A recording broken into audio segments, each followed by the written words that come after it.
I was 4 years old the first time I saw the god in the gutter.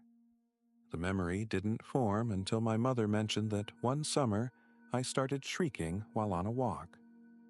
When prompted, I pointed to a storm drain and said I didn't like the man peeking out. This freaked her out understandably, but when she went to take a look, there was no one there. Beyond the storm grate was a space far too small to fit a person. She thought it must have been a conjuration of an overactive child's mind, giving shape to the blurry darkness. But after she told me of this experience, what I know to be a false memory formed in my mind. I envisioned this strange being made of darkness, taking the rudimentary form of a human, but the eyes gave it away. These crimson pits, iridescent and hateful, cleaving through shadow to gaze upon the world. If you'd ask me how I knew what I saw was real, I wouldn't know how to answer. Memories, after all, are these fickle little malleable things that warp with time, never a fully accurate representation. If I said I was guided by a dream, you'd think me insane. All I know is that there's an indentation left in my being that's so defined that these events cannot be anything else but real. From then on, I consciously avoided that sewer in my walks to and from school until the eve of my 12th birthday. I decided to confront what I thought was a childish fear. Dad had told me that I was about to transition to a young man and that I'd need to act like it, something I took to heart. It rained the day I followed a stream running down the street gutter, eyes focused on the detritus it carried until I was face to face with the sewer grating that had caused a tinge of anxiety whenever I caught sight of it. Peering into it, I saw nothing but the flow of rainwater, and any fear I once had started to peter out. I blinked, looked away, wondered if the strange mixture of emotions I was feeling was the first taste of existential disappointment, and flicked my gaze back to the storm drain. I froze. A half-formed gasp caught in my throat and I let out a long wheeze at the sight. What had once been a regular, unassuming street gutter now was a black chasm. I tried commanding my body to move, will my mind out of its fear-induced stupor, but the endless void I was staring into consumed all of my facilities. "Hello," it said, and the spell was broken within a heartbeat. My body slackened and tensed. This time, I was ready to flee. "Don't run, please. You might not remember me, but I remember you." It continued, whispering in a voice so frail it elicited a sense of pity. Against my better judgment, I looked back down at the gutter and followed the serene flow until that pit met my gaze. I peered into nothing. Curiosity had taken hold of me. This thing that had been an ever-present but subtle fear now stood before me, and the need for answers rose above all. "You've seen me?" I asked. "Oh, I've seen plenty from here. I can gaze out onto the world and a few other places, but not for long. Can't afford to get too distracted. But I've seen you and your parents. I've seen your neighbors. I've seen the years come and go, and you've grown older and stronger with them." "I have?" "Oh yes, you've changed. Things are always changing. It's the way of the world. Even down here, things have changed and will change, long after I'm gone." A slight grimace spread across my face. What could possibly be changing down there? I can't see anything. Just because you can't see something doesn't mean it doesn't exist. Down here, there's an entire world no one but me knows. What's it like? Would you like to see? I could show you, it said, pitching in excitement. A knot formed in my stomach. This thing had almost shed the malicious veneer I had painted over it all these years, but now its invitation dyed it once more with a shade of danger much more intense than I could have ever imagined. And yet curiosity gnawed at my being, dissolving mental fail-safes.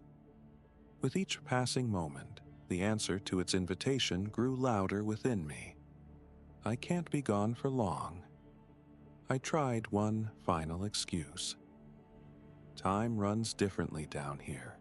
You'll find almost no time passing during your visit. Well, then I guess it couldn't hurt. Excellent. All you need to do is come closer. Slowly, I lowered myself towards the grating, peering deeper into the drain, seeing nothing but the static murk of pitch black. Closer. Come face to face with Great, it said. I hesitated for a moment, weighing my options. I figured that if anything tried reaching through, I'd be fast enough to get up and run. And even if it did catch me, I was in broad daylight, and a neighbor's house was directly in front of me should anything go awry. So I got down on all floors, wincing as rain soaked into the knees of my jeans, and peered as closely into the darkness as I physically could. Panic shot through me as the sensation of falling came over me. I tried to stand, but it felt as if I was disconnected from my body, and I was only a head plummeting into the void. Like those dreams of falling and falling into an abyss, a sea of nothing. And then there was light. I had never seen a supernova. No human alive had ever seen one in the midst of its desolation. The intensity of the final flicker of a star's life. All we have is the aftermath of its death throes. But here, in this place, I saw it. Saw what I could only describe as the birth of a universe. Darkness, and then a spark. A connection made. Synapses firing. Conception, creation, brilliance. And in the fading afterglow, as the cosmic dust settles, all that exists and can exist takes form. What was that? I asked. From somewhere still shrouded in dark, the gutter god answered, voice now stronger than ever before, but exhaustion still pervaded every syllable. Your consciousness gives shape to all that exists down here. Though I created it, a new version of it is created within your mind to see. Don't worry. The broad shape and form of this world is the same to you as it is to me. You just perceive some of the creations, relatively. I don't understand. What is this? I looked around, still disembodied but somehow able to move, seemingly without limitation. It was a vision of space, but much more vibrant and whimsical. A cosmos of various celestial bodies scattered about. There was a massive, bubblegum-colored gas cloud whose expanse must have been 100,000 light-years across. It was dwarfed by a strange neighboring planet. It had rings like Saturn, but these rings encapsulated the entirety of the sphere. Spaced out radially in a clock-like formation, giving the impression that the world was imprisoned by a cage made of planetary rings. Elsewhere, there was what seemed like a solar system composed entirely of cubes. Cube planets with cube moons, all orbiting a cuboid star. The light shining off of it was strange, contorted in ways my mind couldn't begin to unravel. I cast my look away and saw a tear in a portion of space itself, a claw mark raked across a spattering of galaxy clusters and quasars. Within this wound lay a void, darker than black, and I couldn't help but have my gaze drawn into it. I strained my vision, wondering if the shifting masses within were real or conjured by my mind.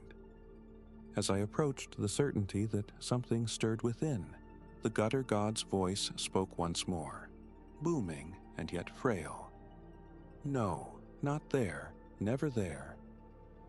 I shifted around and saw nothing but the strange cosmic realm he had drawn me into. An unease still lingered at what could elicit such fear from a god. Where are you? I'm too weak to manifest a form now, and cannot interact with anything here. I'm just as powerless as you, and am condemned to mere observations of my creation. So you made all this? Of course.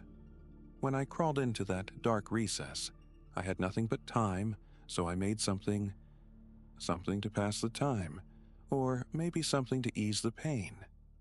But enough of me. Here, look. The world in the gutter shifted as we shot through it at such dizzying speeds that stars became streaks of light. And then there was stillness as I now gazed upon a planetoid floating in empty space. A third of it was consumed by the trunk of a tree that reached far into the atmosphere. My perspective shifted once more, and I saw my field of vision closing in on the strange planet, crossing through a thick layer of violet and blue clouds into the landscape below. From a bird's eye view, I gazed upon a gathering of strange, chubby creatures within a sea of fuzzy pink grass. These beings seemed to be stubby-limbed, bone-white puffballs. There was no distinction between the torso and head, just a rounded mass with black, beady eyes. A horizontal mouth lined with rounded triangular teeth split its face in half. In between their eyes, a horn sprouted, with the gnarled, curled patterning seen in popular depictions of unicorns. The creatures reminded me of a child's interpretation of what a fictional animal might look like, but they stood there, vocalizing and puttering about, physical and real, at least by the metrics that governed this place. These are my first attempts at creating life. I didn't do a good job. All sorts of structural maladies plague them. They strip the bark from the tree, but it provides them no sustenance. Eventually, they'll strip it to its core, and it'll collapse, taking the whole planet with it, and all these creatures will fall into the void of space. Since I didn't imbue them with the concept of death, they'll be left to drift endlessly until the end of time itself. I felt something then more existential than I had ever known. A god abandoning his creations, not out of spite or anger, but despair, anguish at his own failures. Why can't he just fix them, or make the tree grow faster than they can eat it? Before I could voice my thoughts, he spoke. There's more to see. Let's not ponder on my first creations. I was nascent then. We must move ever forward. The planet and its strange inhabitants fell away from us, shrinking to a distant speck and then to nothing as we moved through this bizarre world. The cosmos darkened to a starless, inky murk, unbroken for several minutes until a blinding beam of deep violet light cleaved through the shadowed veil. Tracing it to its source settled my gaze upon a vanta-black sphere, a quasar. A thin magenta outline was the only thing that defined it against the stark black. Staring at the massive celestial body, an image forced itself to the surface of my consciousness. It flashed over the quasar, superimposed for a moment, and was gone. A massive orb of flesh, covered with countless gnashing mouths lined with massive, serrated, dagger-like teeth. Occasionally, a tongue could be seen drooping out of one of the mouths, hungry and drooling. Chains extending from somewhere beyond sight converged onto the beast, hooking deep into its flesh, anchoring it in place.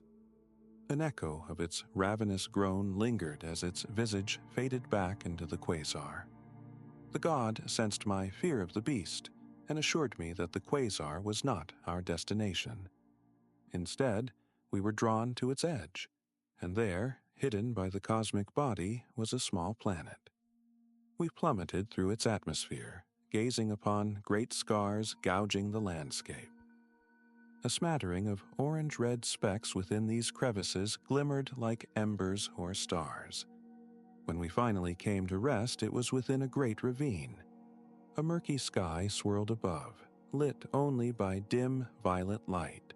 But here an inferno raged and threw light and shadows across the many rock faces. I watched as a procession of curious creatures circled the fire in a graceful, rapturous dance. In the flickering light, their angularity hid much of their detail, save for the many spindly limbs. It was only until one cast itself into the fire that I made out its full form in the second before it was engulfed.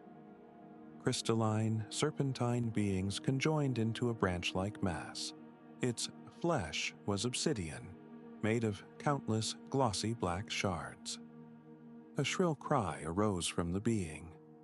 I didn't know if it was agony or the sound of its blood boiling and venting like steam.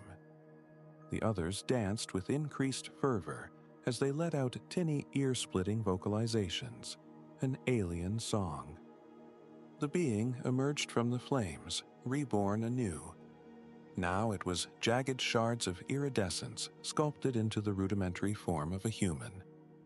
Opalescent light cast out on the ground before it, a living prism. Its hands rose to the purple sky with a cry. Its voice now is like that of 1,000 shattering panes of glass, or a rain of diamonds. Something like a cheer resounded out through the chasm, and the dance continued. I named them Sirenids. It means nothing to my knowledge. It simply sounded right. He flew us to another ravine, one where the fire was but a smoldering wreckage. Light gleamed off countless fragments of dull, dark crystals scattered about. They hummed, trembled, and inched ever closer towards the dying flame.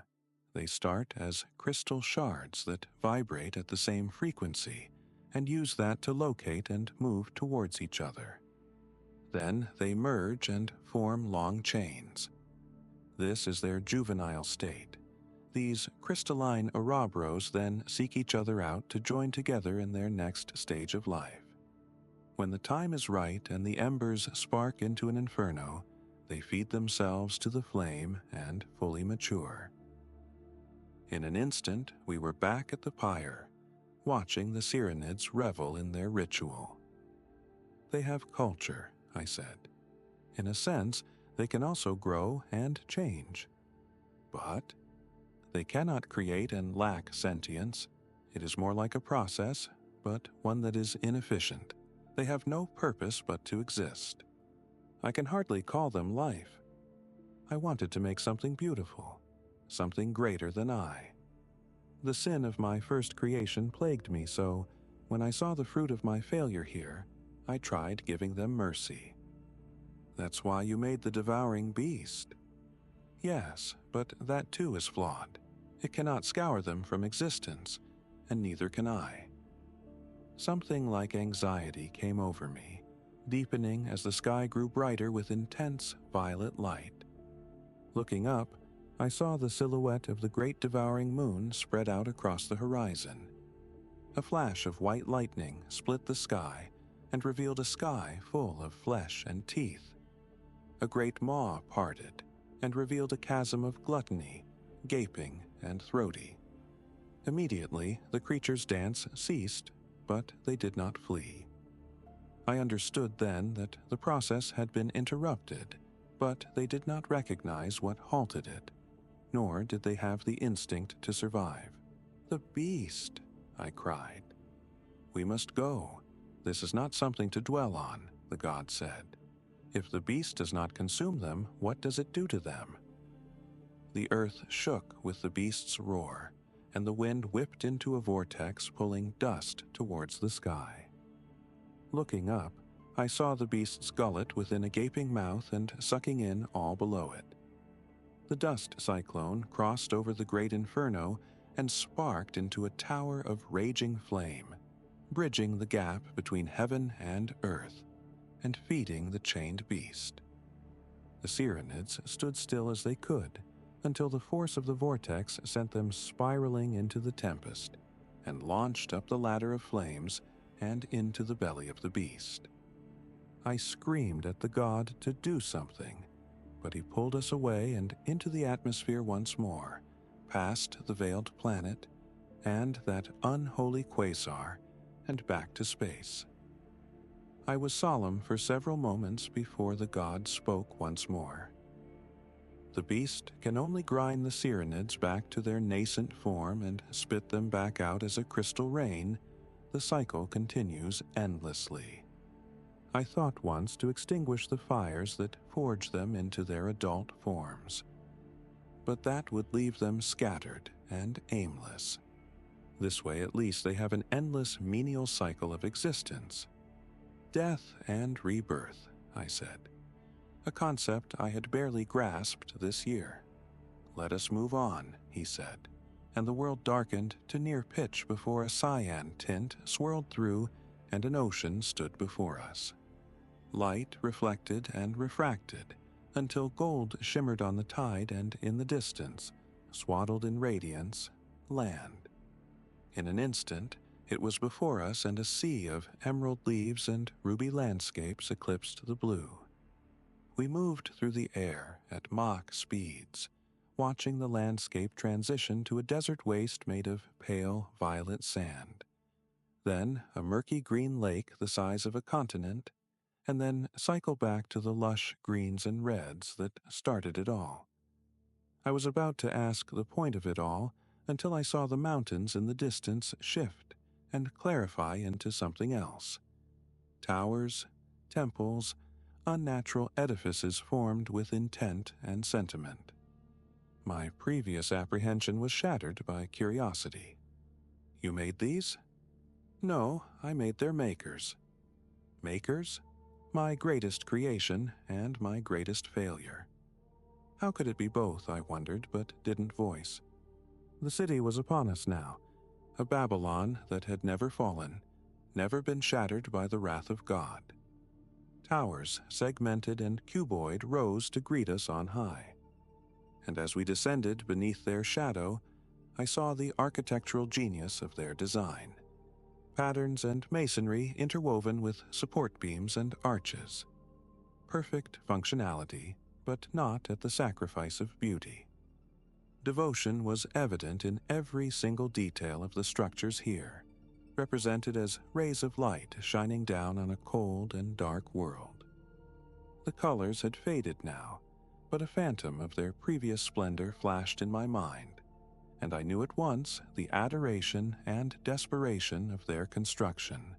They worshipped you, I said. Naturally, observe. We were on the streets now, smooth stone pathways that at one point must have been polished to brilliance were now dull and worn. Holes pockmarked the ground-level buildings, and in the passing moments, they emerged. Ribbons made of something between flesh and fabric, long and flat swirls coalesced around a spherical base. The beings were orange-red with pinkish hues, and along the underside of their appendages ran a dark crimson line that split and formed a diamond pattern only to rejoin into a seam flowing to the red-tipped ends. Something like fingers, a dozen adorned each tendril. The sphere that these limbs connected to had a triangular alignment of 3 beady eyes just above the center of its mass, and in the direct center a larger eye, pale gray and pupilled. Tens of dozens moved about on their appendages, something between a walk and a slither. Their gait was languid and graceful, and none noticed our presence. They do not see us. They do not see me. Though I am everywhere, and my essence is distilled into every facet of this reality, they do not notice. Once they knew this. Once they communed with me in any way they could. It is the reason these structures exist.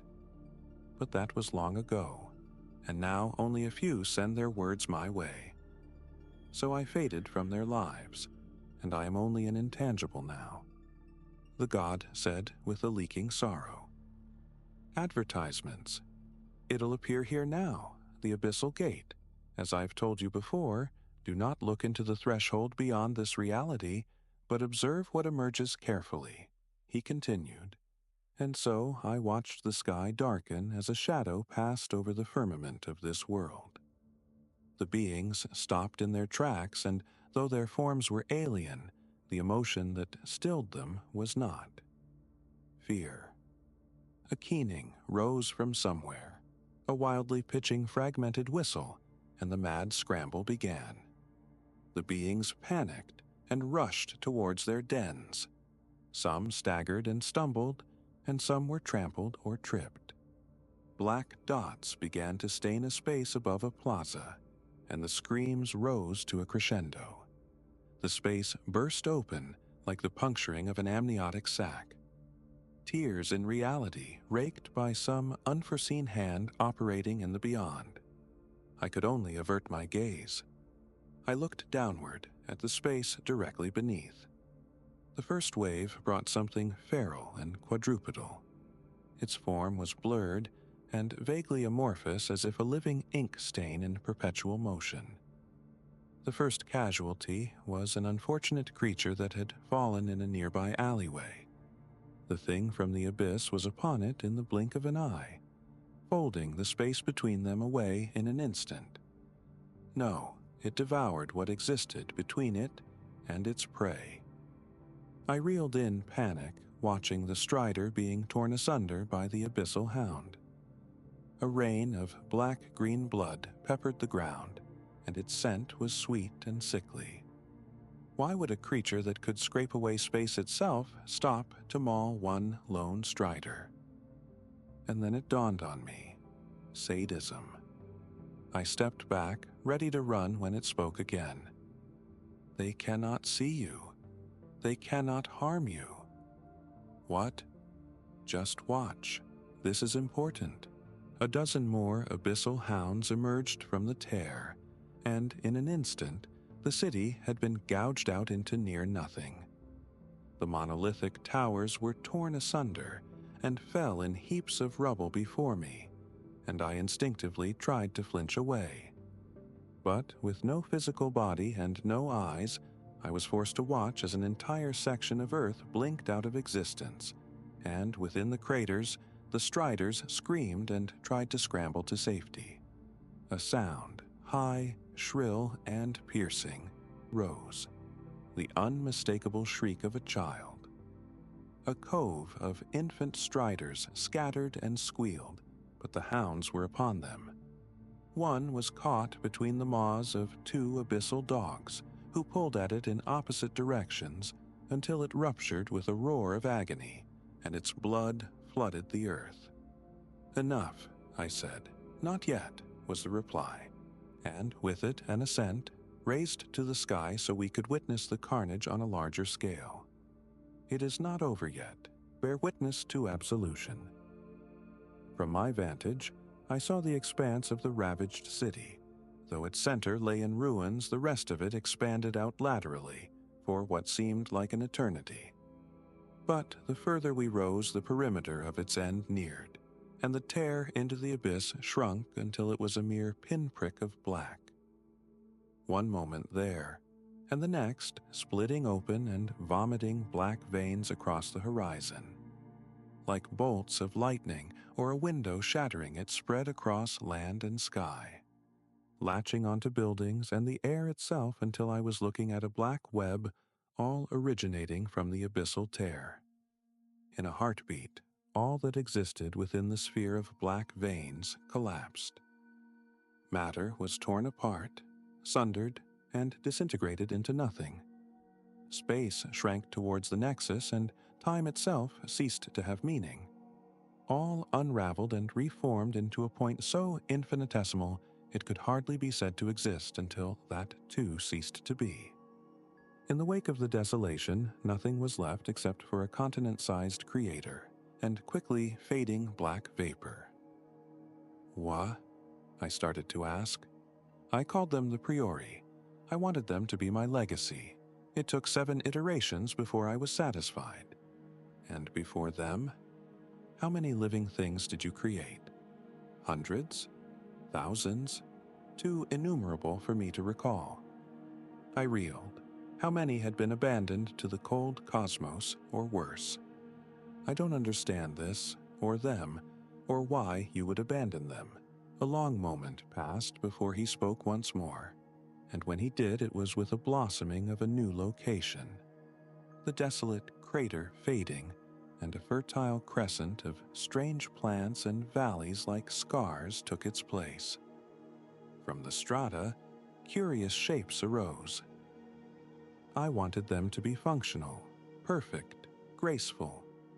I wanted them to be better than me. So I made their biology as efficient as I could conceptualize. I had an intimate knowledge of biology once. But I failed to account for one harsh truth.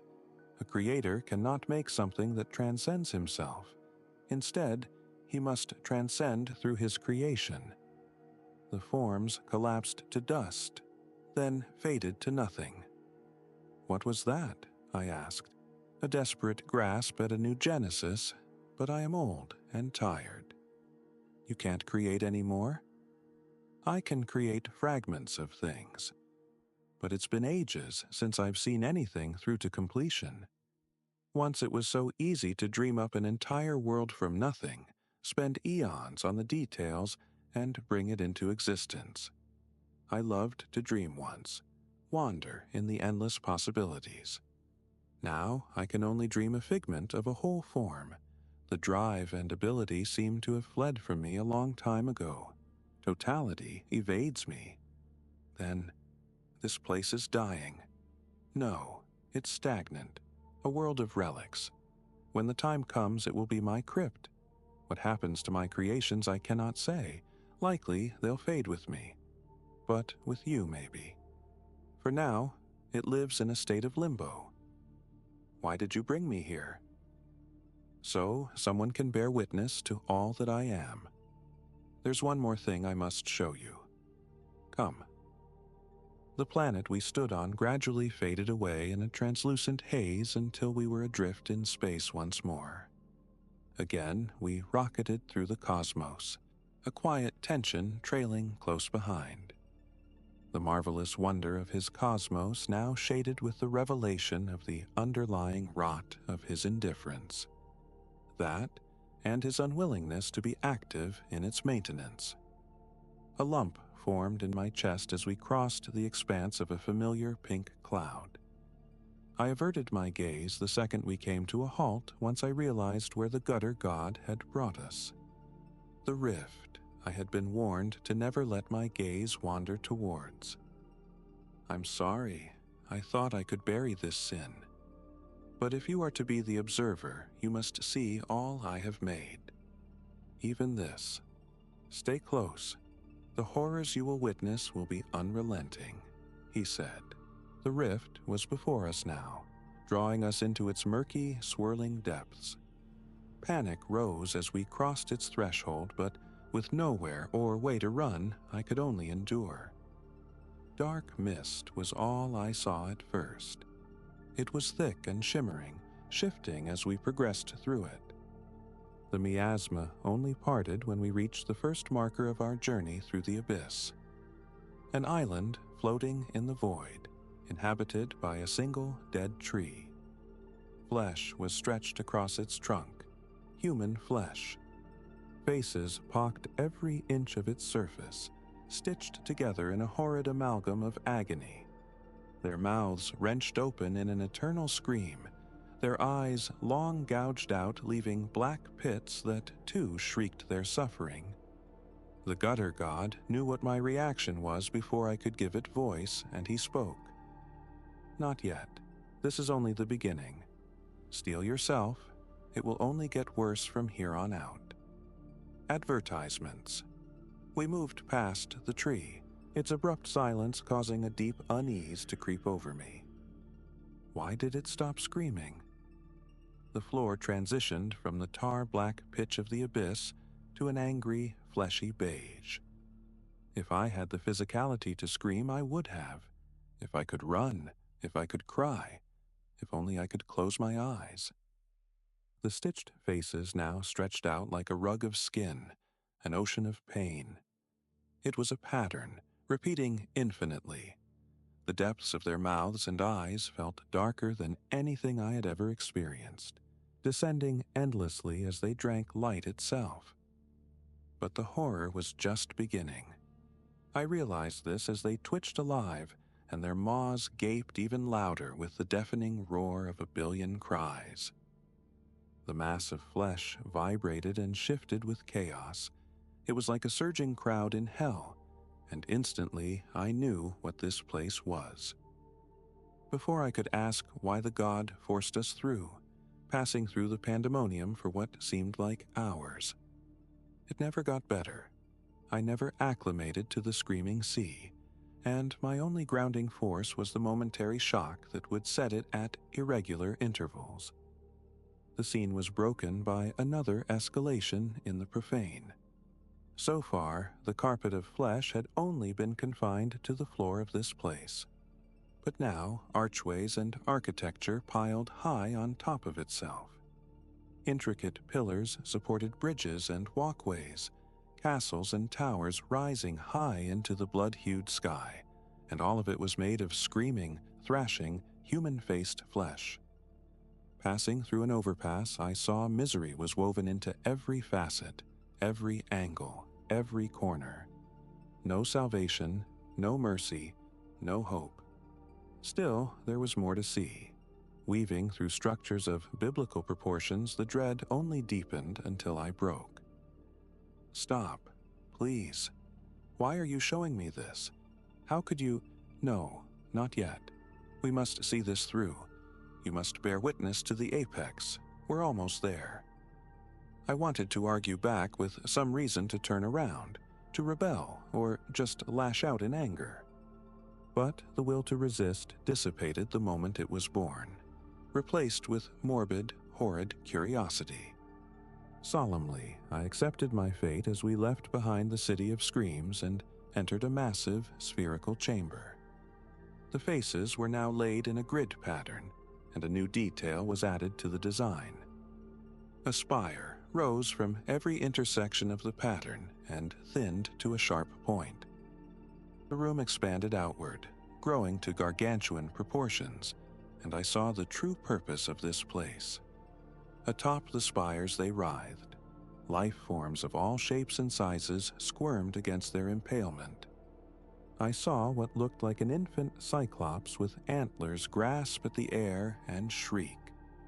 Hundreds of priori flailed their ribbon-like appendages and were about to let loose their keening. Bleeding blue spheres hummed and vibrated the torture they endured. Countless others, too varied to recall with accurate detail, all were here in this hell. I hadn't seen it at first. Maybe it was hidden by the sensory overload of this hell. Maybe it didn't manifest until now, but the chained pyre burned with hateful incandescence. A miniature sun levitated at the center, grouting white-hot flames. Chains attached and melded to its corona and held it in place, they themselves anchored to the flesh of the floor by hooks, digging painfully and drawing blood. From the screaming, gaping mouths surrounding the star, strange beings flooded out. They were ghast-like, flowing ragged forms without features, like billowing, torn sheets. They flowed towards the sun and fed themselves to the flame, letting it grow in intensity. All while the damned of this world charred but did not die in its unyielding heat. Hell. This was the greatest of hells. I needed to look away. I needed to escape this place, return to my world. If I could shed tears, then I would have been bawling my eyes out at the sheer immensity of this cruelty. And it was not over. A pinprick of black manifested at the center of the star. It grew to a black ink stain consuming a third of the star's surface, spreading out radially. Lines of white split the surface of the black stain, and I realized what it was. An egg. It shattered with an uproarious fury, and the things within spilled out in a mass of dark shapes. They quickly oriented themselves, let out a snarling howl at the base of the star, showing their devotion, and sprinted out of the chamber. I had witnessed the birth of the abyssal hounds and knew they'd go out and hunt for new flesh to add drag to this hell. They did not truly consume the reality beyond this realm. They abducted it. Hell was made of the discarded refuse of a god. A stirring began within the room, the impaled crying out all at once and letting their tone shift towards a hysterical pleading. Those who had arms to raise flung them to the open air, grasping at something they could not see but knew was there. "They sense us?" I asked. "They sense me. This is the first time I've been here in eons, and they reach out for me. Why don't you answer? Why do you condemn them to this hell? It is as you've surmised. This is hell, or more precisely, I call this Tehom. And this process is the scouring. It is my attempt to wipe away what I have made, to clean myself of my mistakes. But what has been dreamt cannot be undreamed. There is no respite for them, for they cannot be unmade. Once I walked among them, but when my creation grew beyond manageable scale, much of it was left forgotten, and so they forgot me in return. That could be forgiven. I was to blame. But then the ones that resented my touch grew and declared the world for themselves, claiming that I could not exist, should not exist. I cannot even manifest a physical form myself. I cannot save them. And they cannot save themselves. This is the vision of the world they wanted. I merely used my meager power left to deliver them that vision. Now we can only look and despair. So you made this hell, and you tell me you can't do anything to save them. It grew out of the wound that was delivered upon me by them. Festering like an infection, it spread out, defiling this space and asserting itself as an autonomous domain onto itself.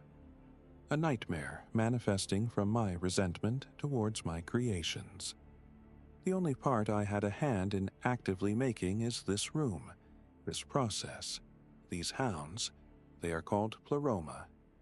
Instilled with my will and the totality of my remaining power, they seek to devour the whole of creation. Now I know it's a fruitless effort. Even here, creation persists. I don't understand how you could dream of something so evil. Because I wanted to give them perspective. For when all I had made had been bested and conquered by them, they fell into indulgence and lost the perceptive that fueled their wills. So then they grew petty and vindictive, and turned what should have been an epoch of peace into another valley of tragedy in the timeline of their existence. So I gave them horrors, endless horrors, so that they might stand in solidarity once more. They did, for an infinitesimal period before they fell back into their vices, the arrogance from the previous era now a core element of their being, and all they knew was how to splinter themselves into smaller and smaller groups bound by flimsy ideals. They knew nothing but contempt for those who fell outside their spheres of influence. This was the culmination of the Priori's existence. I cannot blame them entirely, however, for they were born from me and what I knew. I curse them with free will. This is the Creator's greatest folly. The only thing I've made that is greater than myself is this dream of hell. Transcendence, I said, almost whispering. Tehom and the Pleroma were the only things transcending my limitations. Birthing out and growing beyond my control, I could only guide the vision of their form and purpose. That they were born from despair is the only shame I hold for them. But now, I think something has changed because of you. What are you? I was just a man like you once. I didn't have much time to live. I was being ravaged by a malady that decays the very sense of self we hold dear. I felt everything slipping away from me, and my grasp was growing weaker by the day. So I slinked away to this isolated recess and wrapped myself in shadow, wishing to fade painlessly into nothing. Then I dreamt this endless dream and bore my first creations. Dreams are strange things. Time warps around itself, slowing and sometimes running parallel to itself. But it still flows ever forward. Nothing can stop that. Here, unfathomable eons have passed, but in your waking world, a few years at most. Come, I must show you one last thing, my final creation, the scouring star dimmed and darkened, its surface once more staining with that inky dark that preceded the birth of a new horror. But this time the egg grew beyond the boundaries of the star itself, expanding out towards the edges of the room. The damned creations quieted for the first time. This began as they too watched Genesis. Larger and larger it grew, until it consumed the very room itself and plunged us into the true darkness of the void. An eon passed before a pinprick of light stood against the dark, and in an instant, light. A supernova exploded and blinded us, radiant waves flowing out from this divine coalescence, overshadowing Tehom itself. Vision returned as the brilliance dimmed and revealed a new realm. A crater left in the hole of the god in the gutter's creation. A sun rose here, brilliant but obscured by shadows, staining the world in the dying pink light of an eternal sunset. A shallow ocean like a mirror reflected the brilliance of the sky above. Geometric structures made of solidified light were scattered about, casting prismatic shadows. It was without life, for now. Without asking, the god knew my curiosities and answered. Elysium, a place where they can dream. And, hopefully, with time, a place where they might create worlds of their own. This is the last creation I can bestow upon them. Even the damned can dream of heaven. The paths they walk now are their own. Where it takes them is their choice alone. Your final creation? I asked. Yes, I can dream no more. My end approaches, and with it the end of this very dream itself. When I am gone for a while longer, the final vestiges of my being will anchor this place to existence. But that too will fade. So I cast it all to darkness, leaving all I have created to fend for itself within the maws of solitude. But I hope that from time to time you can dream my dream and give all inhabitants a bit of your light, a moment of respite, something to cling to. Within you, I saw wonder and awe once more, and I've come to realize that a creation does not belong to its maker alone. It is those who gaze upon our great work that allows it to grow beyond itself. New angles and paths born from a new observer. With time, they too might let it color their dreams, and the great work lives in the fragments of those dreams. A creator can only transcend through their work. You are a god in my eyes, great and terrible, brilliant and monstrous. You're more than just a dying old man. You are a totality of an existence. Thank you for sharing this dream of yours with me. So you see now, young one, my dream dies with you. I cannot set things right, but I can give them a chance for someone else to come along and dream something greater than I could have ever imagined. Maybe that was my purpose all along. Goodbye, young dreamer. I'm glad you bore witness to my creation. I was spat back out to empty space, left adrift in this cosmos, no longer able to feel the presence of the god in the gutter. But in my mind, I saw the silhouette of a feeble, hunched man. Years of suffering left him atrophied and exhausted. Rest was all he deserved now, and I wished it would be granted to him. I let an unseen current guide me away from the abyssal tear. It looked smaller now, as if the claws that had raked it open had been retroactively imbued with restraint or fading resentment. It didn't matter now. Unease faded as I drifted through now familiar astral bodies and nebulous clouds. Whimsical, beautiful things I had taken for granted at first, things beyond imaging. I longed to cling to them, but knew that was impossible. So I swore I'd never forget the cuboid planets, the brilliant glassy stars, the curious creatures reaching out to a fading creator. When I washed ashore and woke from this vision, I found myself back at the sewer gate, still peering in. I lunged a hand into its depths, calling out, "Hey!" But my hand met no one, and nothing answered back. I trudged home that day, confused but certain I had seen something beyond this world. But as the years crawled by, that image dimmed and faded like neglected Polaroids. The thought crept in that it was nothing but a fantastical but ultimately fabricated child's dream. That was until a few days ago when I dreamt of it again. It has faded in the last decade and a half. The Tehom has grown to a gaping maw, eating away at the world of the gutter god. But I also saw Elysium, inhabited by ruins. Ancient, fading but awing in their complexity and vision. A garden path made of solidified gold light weaved through temples imbued with the same reverence the Perori once held for their maker. At the base of a monolithic altar, a half-dozen of these ancient beings worshipped. This place still had dreamers. So I share this with you, in hopes that you too might dream this dream so that it might never die out.